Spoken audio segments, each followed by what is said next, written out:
ఈరోజు వాగ్దానము పరిశుద్ధాత్మ వాగ్దానం. పరిశుద్ధ గ్రంథం బైబిల్లో నుంచి ఈ వాగ్దానాన్ని మనం చదువుకుందాం.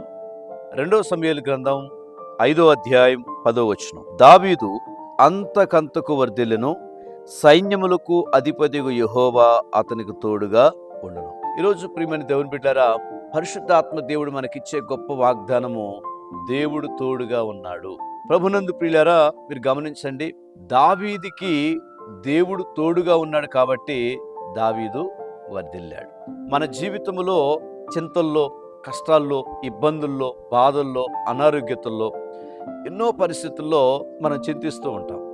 అయ్యో ఏంటి పరిస్థితి? చాలాసార్లు మన జీవితంలో కురింగిపోయిన బలహీనమైన పరిస్థితులు మనకు కనపడతా ఉంటాయి. మీరు గమనించండి ప్రియమైన దేవుని బిడ్డారా, ఇలాంటి కురింగిపోయిన ప్రతి పరిస్థితుల్లో దావీదుకు కూడా ఇలాంటి పరిస్థితి వచ్చినప్పుడు దావీదుకి దేవుడు తోడుగా ఉన్నాడు కాబట్టి దావీదు వర్ధిల్లాడు. మన జీవితంలో దేవుడు తోడుగా ఉండాలి, అప్పుడే మన జీవితంలో గొప్ప కార్యాలు జరుగుతాయి.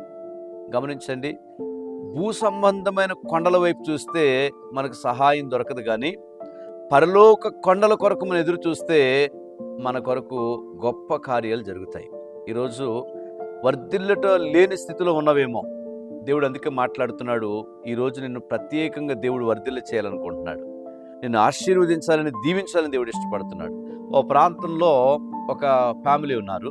ఆ ఫ్యామిలీలో వాళ్ళ ఆ కుటుంబంలో ఉన్నటువంటి వ్యక్తి ఒక క్రైస్తవుడే, కానీ నామకార్థ క్రైస్తవుడు. అంటే ఎప్పుడో ఒకసారి చర్చికి రావటం, ఎప్పుడో ఒకసారి ప్రార్థన చేసుకోవటం, ఎప్పుడో ఒకసారి ఉపవాసం ఉండటం, ఎప్పుడో ఒకసారి బైబిల్ చదవటం, ఇలాగా చాలా భక్తిని నిర్లక్ష్యపరిచేవాడు.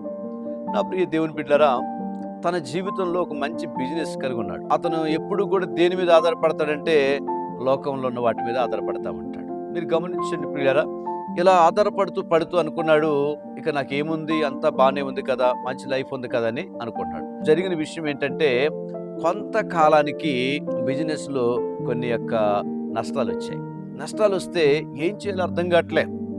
ఆ పరిస్థితుల్లో కృంగిపోతున్న వేళలో ఏం చేయాలో అర్థం కానప్పుడు ఒక ఆదివారం దేవుని మందిరానికి వచ్చాడు.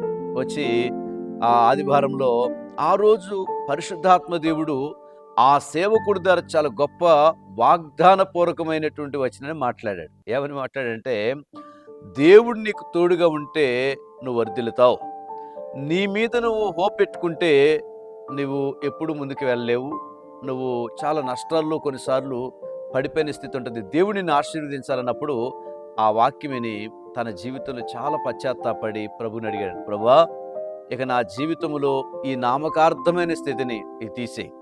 ఎప్పుడో ఒకసారి మందిరానికి రావటం కాదు, ఎప్పుడో ఒకసారి ప్రార్థన చేయటం కాదు, ఎప్పుడో ఒకసారి ఉపవాసం ఉండటం కాదు, ఎప్పుడో ఒకసారి బైబిల్ చదవటం కాదు. నేను ఇక నుంచి మంచి భక్తి చేస్తాను, ప్రతి సండే చర్చ్కి వస్తాను. ఇలా మంచి నిర్ణయం తీసుకొని కన్నీటితో దేవుడిని అడిగినప్పుడు కొద్ది రోజుల నుంచి మరలా దేవుని కనికరం ఆయన మీద దిగి వచ్చిందండి. ఆయన మరలా తిరిగి వ్యాపారం ఉన్నదాంట్లో కంటే డబుల్ త్రిబుల్గా అయిపోయి చాలా బ్లెస్డ్ ఫ్యామిలీగా మార్చబడ్డాడు. అవును కదా, నిజంగా దేవుడు తోడుగా లేని ఆ వ్యాపారి కొన్ని రోజులే కనపడది, తర్వాత నష్టపోయాడు. దేవుడు తోడుగా ఉన్న తర్వాత ఆ బిజినెస్ తరతరాలకు కూడా దేవుడు ఆశీర్వదించాడు.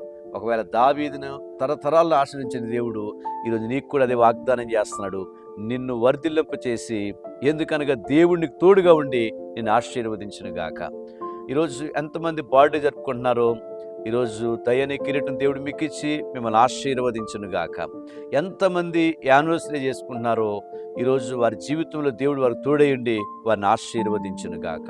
ప్రార్థన చేసుకుందాం. ప్రేమగల యేసయ్యా, వందనాలు. దేవుడు తోడుగా ఉన్నాడు కాబట్టి దావీదు వర్ధిల్లాడు. మానవ జీవితంలో తన తెలివిని, జ్ఞానాన్ని, లోకాన్ని నమ్ముకుంటే అవదు, కానీ నాయన నువ్వు తోడుగా ఉంటే సక్సెస్ఫుల్ లైఫ్, వర్ధిల్లటం, ఆశీర్వదించబడటం, దీవించబడటం మేలుతో ఉంటారు, స్వస్థతలో ఉంటారు, అన్ని విధాలు బాగుంటారు. ఈరోజు వాగ్దానాన్ని చూస్తున్న వాళ్ళు, క్లైమ్ చేసుకున్న వాళ్ళ జీవితంలో నెరవేర్చబడిన గాక. యేసు నామములో ప్రార్థిస్తున్నాం తండ్రి, ఆమేన్.